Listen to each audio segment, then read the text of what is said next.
Welcome to Launch Code with Mike and Paul, two industry veterans who will take you on their exciting adventure building their software company from the ground up.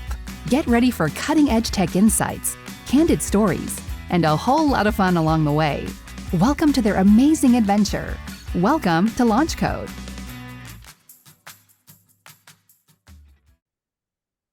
Hello, everybody, and welcome back to Launch Code with Mike and Paul. My name is Paul Schneider. I'm with my good friend, Mike Dillon. Mike, how are you? Hey, I'm glad it's not Friday the 13th today. Me too. Well, it's good to see you again. So we're back on technology with this episode. We're focusing on the future of artificial intelligence with really one of the emissaries in the field, Michael Faucette, who's the founder of Arion Research. Michael and Arion have really been at the forefront of AI and this revolutionary technology. And according to Thinkers 360, Arion Research is one of the top 50 AI firms, which is pretty amazing. And Michael's educated people really across the globe about how to best use this technology and with some insightful research and a lot of unique use cases. And if you want, please check out his own podcast called Disambiguation, where he's interviewed lots of AI and technology experts in the field. So Michael Faucette, welcome to the podcast. Thanks, Paul. Good to be here. Good to see you again, Mike. So let's jump into it. So maybe you could tell us a little bit, and we'll start off on telling us a little bit in regards to Arion Research and what's the mission of the organization. Sure.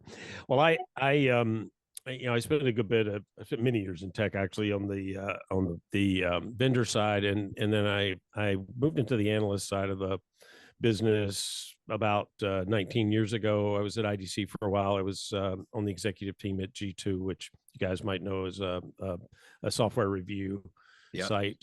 Was the chief research officer there. And so about 3 years ago, I thought, I've been looking at this analyst space for a long time and how we do things. And I think, a lot of stuff in the world is changing. A lot of the, ability to generate content and be online and the way we kind of advise and where people get information and how they buy, all these things are changing, right? And so I thought it would be interesting to build an analyst firm that was more open and was a bit more, generous with the content creation and really not with the intent to monetize the content, but to monetize the information and how you use it behind the content. So we've been playing at this for 3 years, working with a lot of the same vendors that I've worked with for years, obviously, and then a bunch of startups because I've been involved in 7 startups. And so I have a kind of a different perspective on that part of the world too. So, we spend time helping companies buy software. We spend time working with vendors on how to build better products, particularly around AI and customer experience. And then we're helping startups really, build out and understand their market and build out their go-to-market. Speaking of podcasts, well, and by the way, there's nothing against trying to monetize anything we do, but no, I'm not opposed to monetization. Trust me. It's just an interesting problem with, I used to joke, like when I was at IDC, because I'm like, I don't see how we're really charging all this much for reports, and they charge quite a bit. And to demonstrate that, I just go online and search on Google, and I could find the latest report I'd published behind the paywall for free. So it's not, it doesn't work exactly the same way anymore, I guess is my point. Especially with AI, right? Well, that makes it even more interesting, I think. Yeah. Well, you have obviously a very highly successful, and when I say highly successful, you're probably in the top 5%, if not 1% of podcasts with Disambiguation, and you cover a gamut of information on technology. And me having been on it as well, know how important it is and the topics that you cover. But what are some of the most interesting podcast interviews you've had, aside from mine, of course? Well, I mean, of course, I would have been top of the list, but yeah.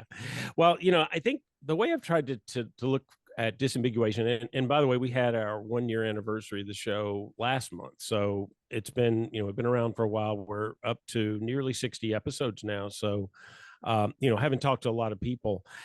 I think if you look at the topics that we've covered, and the whole idea behind the show was to try to help people understand AI in really simple business terms. So, what is it? How you use it? How do you get value out of it?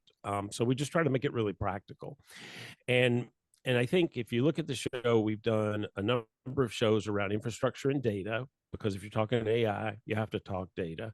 And then we've done a bunch of shows that I would call functionally focused. So things like, AI marketing, AI in sales, that sort of thing.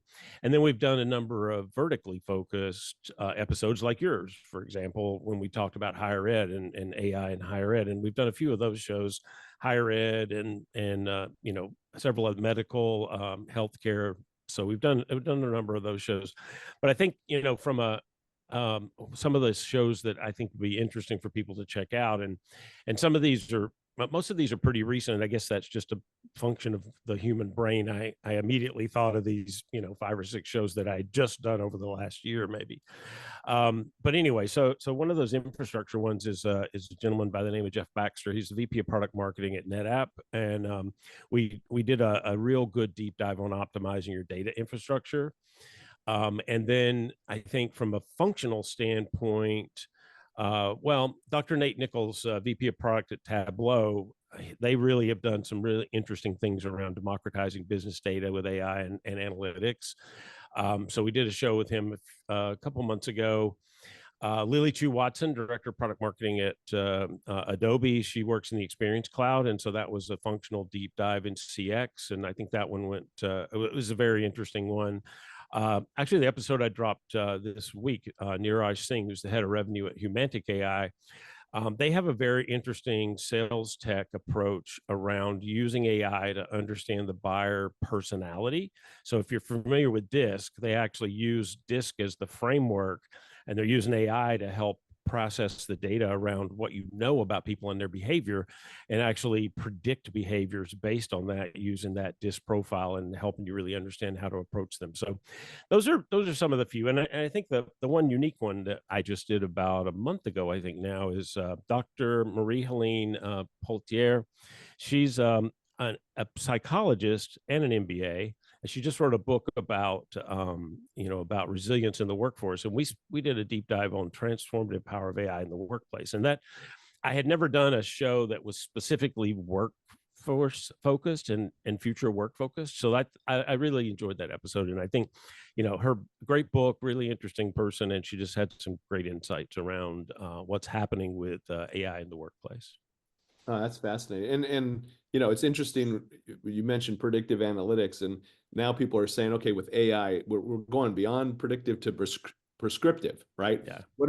How do we change behavior? We know what you're going to do. What can we do to change it in a way that benefits you? So, but totally fascinating and encouraging all of our listeners to certainly tune into some of those podcasts, because important information out there.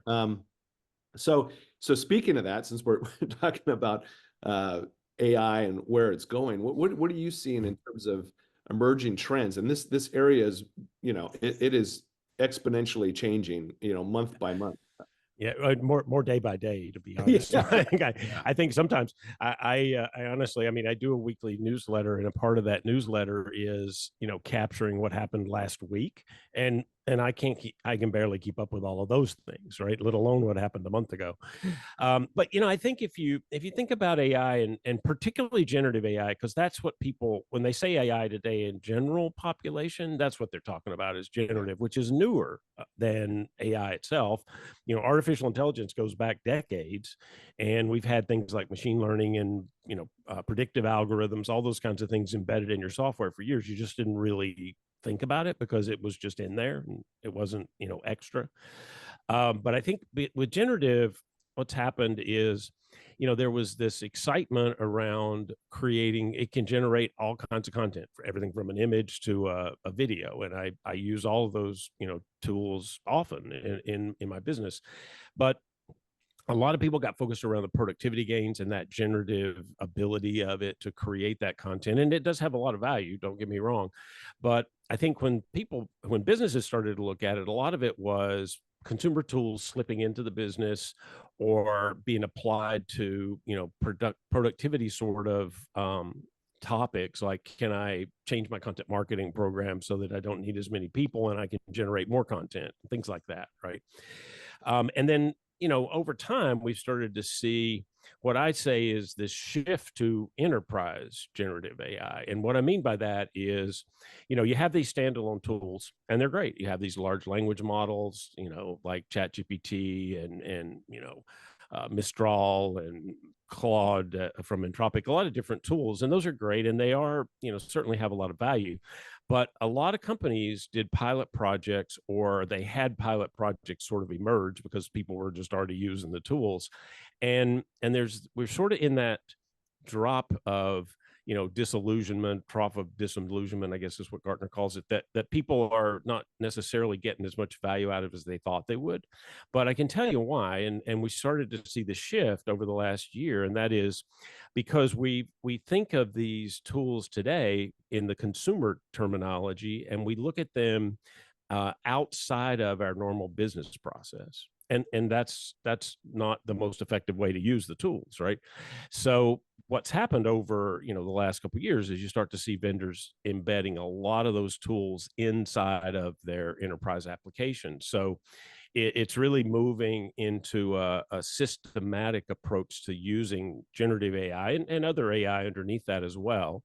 So that's, I think, the first big trend that I would say is going to start to deliver a lot more value. And we just came off of, Oracle's Cloud World and Salesforce Dreamforce this week and last week.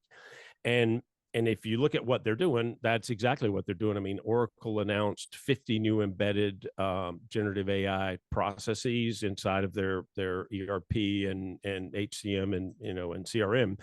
Salesforce has been all in on AI for a couple of years now, and their real push, and this is probably trend 2, I would say, and that is their big push has been, let's go from generative to doing things. And this, I think, is really interesting. So you have the capability to generate stuff, yes, but generative AI can start to move towards, instead of a language model, think of it as an action model. So you're actually taking that and you're doing things, and doing things then plays right into what I call decision intelligence. So can you over time use these tools to automate a lot of tasks in your business that are just mundane or routine, or can be even a little more important than that, I guess, but can you automate those away so that your humans can focus on human things? And what you see is it falls out into action that you can fully automate, action you can automate, but you want a human to look at to just make sure, right? And I think the easy way to understand that difference is you see a lot of sites where you apply for credit, and the credit scoring is automated if you're in a certain range, right? So that's automation, fully automated, right? It's automated, rejects or accepts, whatever. But there's a human sitting above that, because there are exceptions to that are right in that gray area of should I approve, should I not, that need a human to actually take that and do a different look at it to make the decision. And then lastly, you see what I call human in the loop. And those are decisions that you can't automate away yet, maybe ever, I don't know. I'll give you the best example there is in healthcare, right? If I have, if I'm a physician, I have a world worth of data about any symptoms that could come up. And there's no possibility that my human brain could process all that data and know what's going on. So if I did this and had an AI model look at it, I could start to narrow down those symptoms greatly, and also pull in information from all around the world that I wouldn't have been able to access easily before. And yet, I don't want the AI making that decision on how to treat, what it is I have and how to treat it. It's assisting, but it's not making that final decision to cut here. So I think that's the three ways that we're seeing that play out from automation and a decision intelligence. And Salesforce talked a lot this week about automated agents, and that you're going to see that as a really, really common discussion point over the next year or so, as more and more of these things get in place, and it changes the way that you deliver customer service, customer experience, or even go to market with sales. Sales assistants, all those different things can really come together to change that. And then I guess the last big step that started happening a couple years ago is what they call grounding your large language model to make it more accurate. So really what this means is, how do we use your company data in a safe way, not training the language model on it, but using that data in a safe model that lets you have all that contextual data that you need to ground the model so that it makes the right decisions or right content generation, whatever, and yet doesn't suck that data into its own model and compromise your security or privacy. So there's two techniques that have come up that are really getting a lot of attention. One is called retrieval augmented generation, or RAG. And that basically is any unstructured data that you want to use as context for your prompts, you pull into a vector database and you can use that and run against that RAG, as it's called, to give that model more accuracy because it has more context. And then the newest one is something called table augmented generation. And that's the other side of the data world where the data is all structured. So now I can also pull in structured data to help ground that model and make it work better. So I think those are probably the biggest, most exciting things that I've seen in the last day or two. Yeah. And it's like you said, it's changing day by day. Yeah, I was listening to a podcast, or well, it was actually a webinar the other day, and it was focused on higher ed. But one of the things that came out is don't wait to start trying to figure out how to apply AI. You may not get it right. Do it in a safe environment. Try to look for the areas where you have things that have the least risk but high volume of activity, just like you were mentioning, right? With hey, let's look at these repetitive tasks that we can get out of the way. The other thing that was interesting, you talk about generative AI and use cases. So one of the gentlemen, I won't mention who, creates a regular podcast, and so he wrote a paper that's like 30 pages and had generative AI take over and create the podcast with the voices and everything else. No pictures. So just so you know, this one is not generated. AI. So I've actually done 2 episodes. I interviewed Google's Gemini model.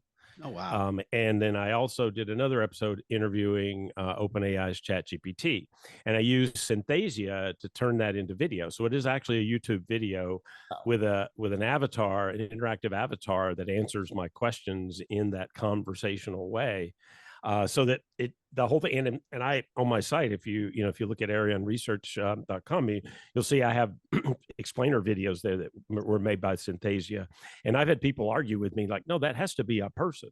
I'm like, it's not. It's an avatar. It just has all the expressions and looks real, but it's totally text to video. That's amazing. It's cool stuff. Yeah. Paul and I did something. We were testing out doing AI for answering questions, just the normal chatbot, but with a voice, right? So if somebody had dialed in and actually called somebody, which nobody calls anybody anymore, but we had this British accent, and it was conversational. It was amazing. You couldn't have told it was not a real person. There's some really interesting use cases coming up around that, I think. So leaping from that, can you tell us some of the AI success stories that you're seeing in the marketplace? Yeah, I mean, there's there's quite a lot, and I'll just give you a couple of good examples. One is a fairly straightforward one from a value perspective, and that's what UPS is doing with AI powered route optimization. They call it Orion, on-road integrated optimization and navigation, right? And the system takes into account data that you would have had a really hard time pulling together to use, right? It's real-time traffic data, massive amounts of route data, weather, customer preferences, traffic patterns, actual, things like that. And it optimizes the route for each individual truck in real time so that they can have the most productive trip, as as they go around doing the delivery. And they said they've saved 10 million gallons of fuel annually, and they've delivered, said they reduced delivery miles by 100 million, I think. So that's an incredible, success from a fairly straightforward idea. And then I think the other place to look, there's been some really interesting retail or B2C kind of use cases, Nordstrom, Saks, OpenTable. And the one that came out this week at Dreamforce was Wiley, and they're using Agentforce, which is Salesforce agent autonomous agent platform, and they built out this self-service question and answer kind of bot that's not like the old logic tree driven bot, but it's a truly conversational interactive bot that can automatically resolve a lot of account access problems. It can take actions there. It triages like registration and payment and all those different things. So they've seen a good return off of that already, and they've only had that live for a few months because the Agentforce platform and all just came out this year. So a lot of interesting use cases around customer experience, customer service. And there are a lot of other sort of basic ones like, we generate more content for less effort, or we have dynamic descriptions on our product catalog now that's based on the location and preferences of the visitor, things like that. So there's some interesting stuff happening for sure. Yeah, so we've been working in bringing AI to educational institutions. And it isn't so much the technology that they're concerned about. It's really getting the organization ready for AI. And a lot of people are concerned, well, is it going to take my job, or even bias? What happens in regards to that? Important, when you're looking at admitting students and things of that nature. Oh, yeah.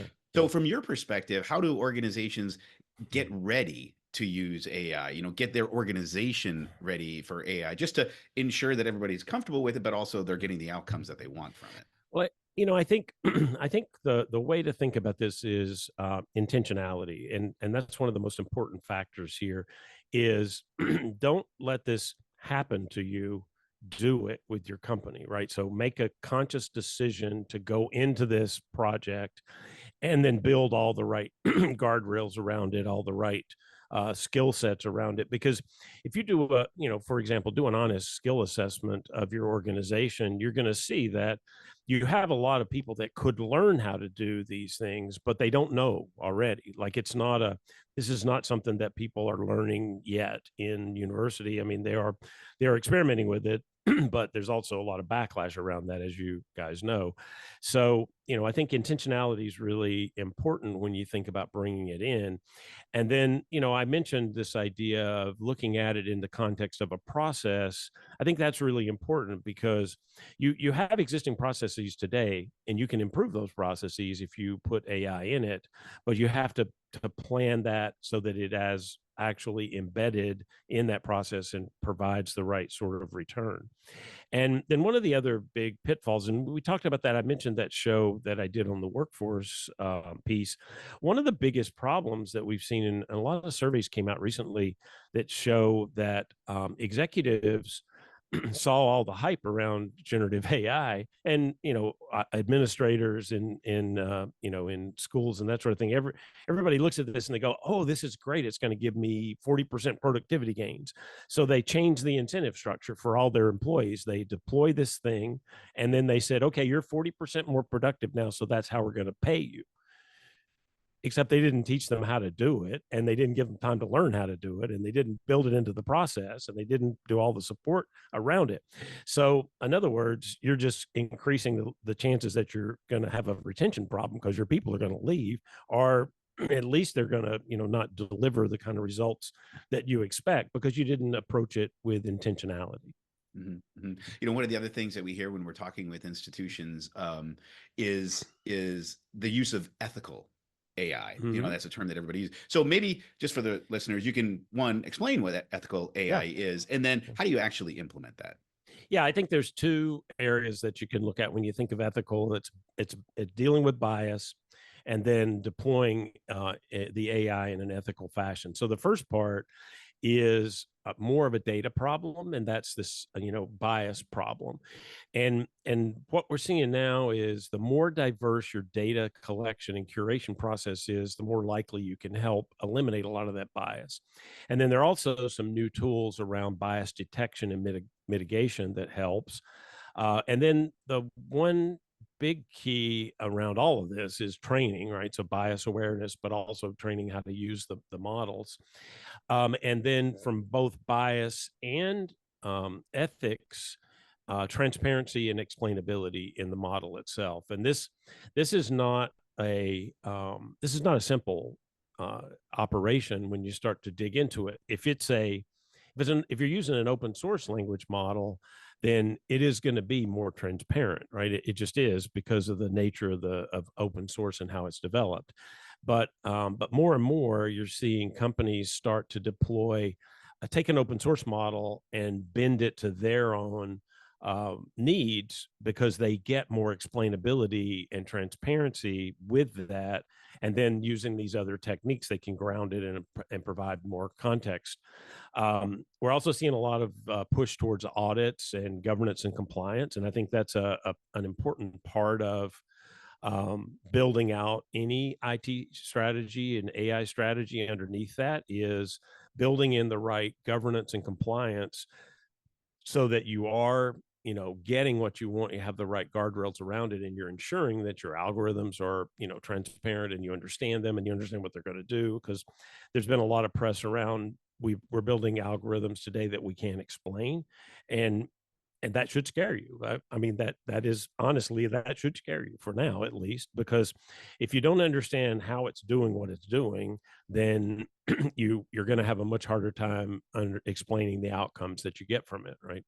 So I think those are probably the biggest things: audit, monitor, governance, compliance, and then explainability and transparency in the models themselves, and picking the right models, appropriately sized models, small, medium, or large language models, and then building the right context, RAG, tag, and grounding them, and then having that governance and compliance program around it that can really provide a wrapper to make sure that you're getting out of it what you expected to get out of it. Fantastic. Since you've been very impactful in the market, can you tell us a little bit more about initiatives that Arion Research is doing? What kinds of things do you expect to see in the future, and even a little bit about the services that you provide? Sure. Be helpful. Yeah, so I think we published this summer a big report we've been working on for a little while around decision intelligence. I mentioned that earlier, and I'm excited about that, and I'm still very excited about it. So it's a market I'd followed for years, but until we got to this point with generative AI in combination with machine learning and other algorithms, we weren't really able to get to the point of automating the right things and building out this three-tiered model I mentioned: full automation, human in the loop, human oversight. So those, I think, that's a really interesting one, and I think that's something that more and more companies are coming to us and asking, would this be appropriate for us? How should we think of it? How should we use it? And then we're planning a vendor-sponsored generative AI adoption and use study this fall that we're working on right now, putting together the sponsors and that sort of thing, that I think will be really interesting. I did an AI adoption survey about a year ago, and it was more broad. It had a generative AI section, but it wasn't deeply focused on generative AI at the time.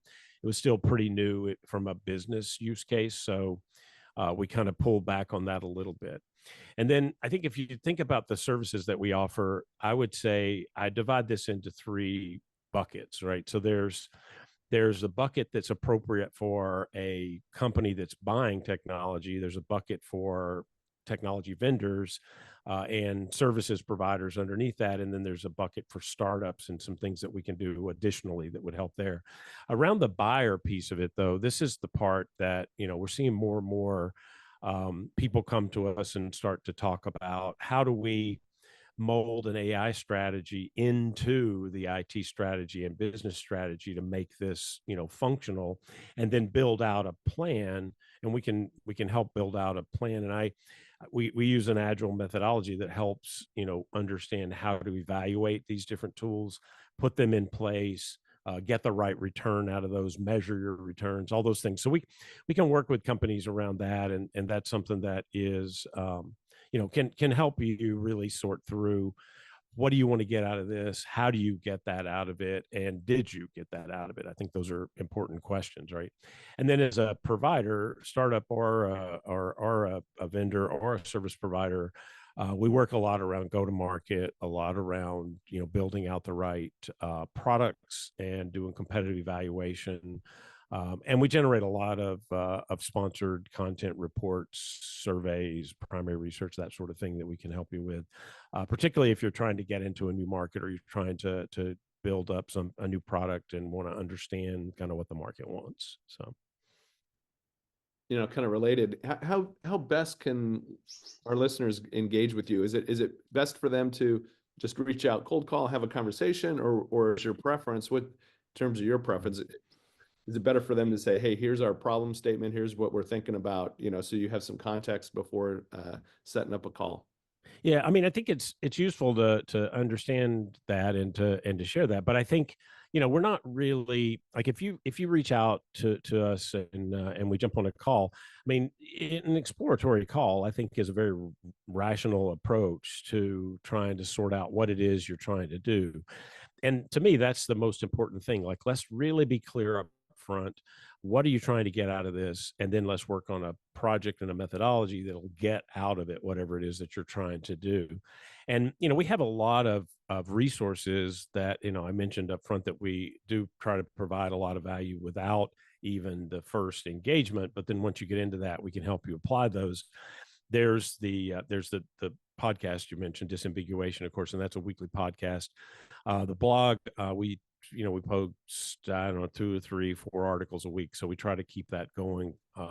Research reports, research briefs give you a good overview of different things. Like, we just published one on Oracle Cloud World, and we'll do one on Dreamforce. And there's some AI strategy ones, like, I wonder what IBM's doing with AI products. You can look that up in a research brief. So those kinds of things are I think are useful. And then there's a weekly newsletter. So, and that's an easiest one, right? You just jump on the site, fill out the form, and bang, it shows up every Tuesday in your inbox with a good summary of what's happening in AI for the week.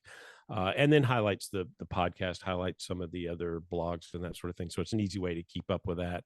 And also shares a lot of, like, what we've read during the week, so you can go look up source articles and do some research yourself. So good number of those. But info@arionresearch.com is a simple way to reach out, and I'm happy to jump on a call and scope out kind of what you're trying to do, and then build it out from there.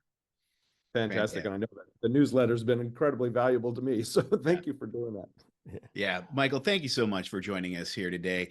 To our listeners, absolutely, please go look at the Arion Research website. Listen to Michael on the Disambiguation podcast. Easy to say. I made that tough on purpose. Yeah. But fantastic. Thank you so much, Michael. Thank you, everybody, for joining us today. We'll see you on the next episode. You have been listening to Launch Code with Mike and Paul. You can find all episodes on your favorite podcast services and on our website at elastiforce.com. In addition, if you have software development or Oracle or PeopleSoft managed service needs, visit us at elastiforce.com and let's see how we can help.